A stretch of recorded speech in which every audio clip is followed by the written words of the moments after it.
Nobody wants to experience a negative experience. Nobody wants to experience hate or anger or resentment or dissatisfaction or complaint or guilt or shame, even blame, accusations. Nobody wants to experience the diminished condition that they don't want to experience.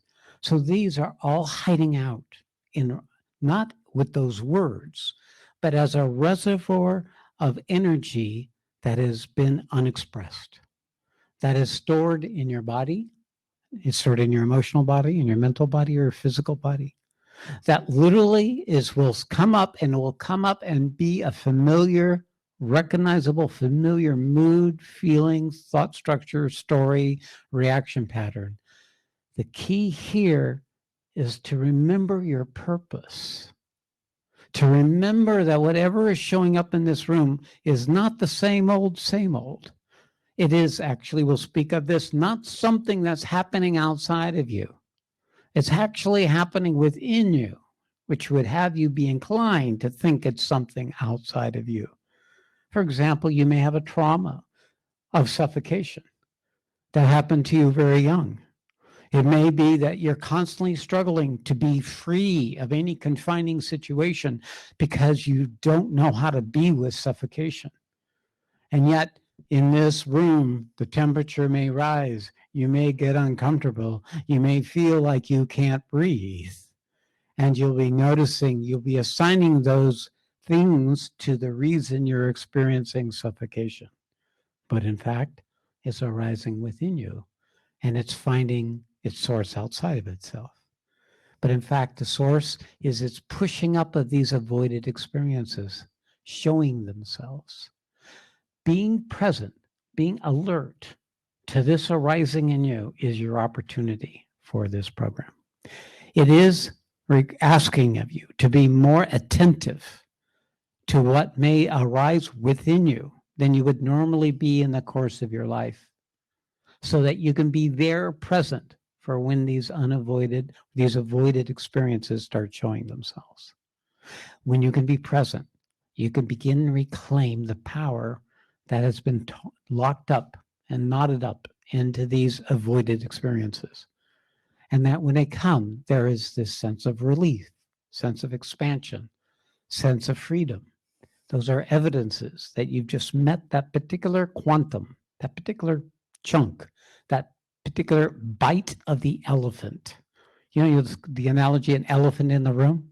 Mm-hmm. Your avoided experiences are the elephant in the room. They're your elephant. And your job is to eat the elephant one bite at a time. So the whole principle of being in something like this type of program is you're going to discover the elephant that needs to be met, eaten, chewed, swallowed, digested. And in the process, the elephant gets disappeared. And in fact, proves to be very nourishing. Before the elephant is gone, it's your dessert. It's what you start looking to eat the balance of, because it's so fulfilling when you actually succeed in doing so. But until you develop a taste for it, it can be quite distasteful.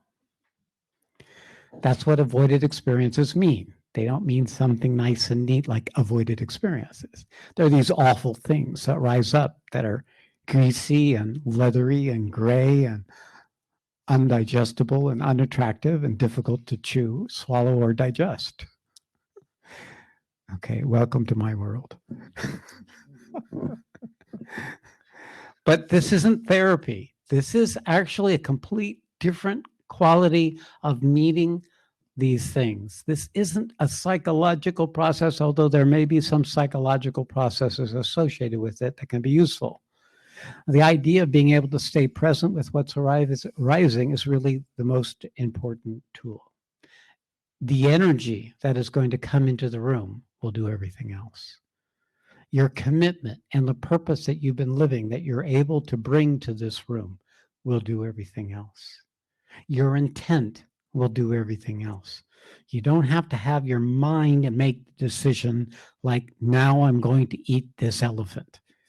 That isn't how it works. You just notice that you have a mouthful of elephant. and you start chewing so you could make room for the next mouthful of elephant. I keep finding new ways to say this shit. All right. Let's continue before I get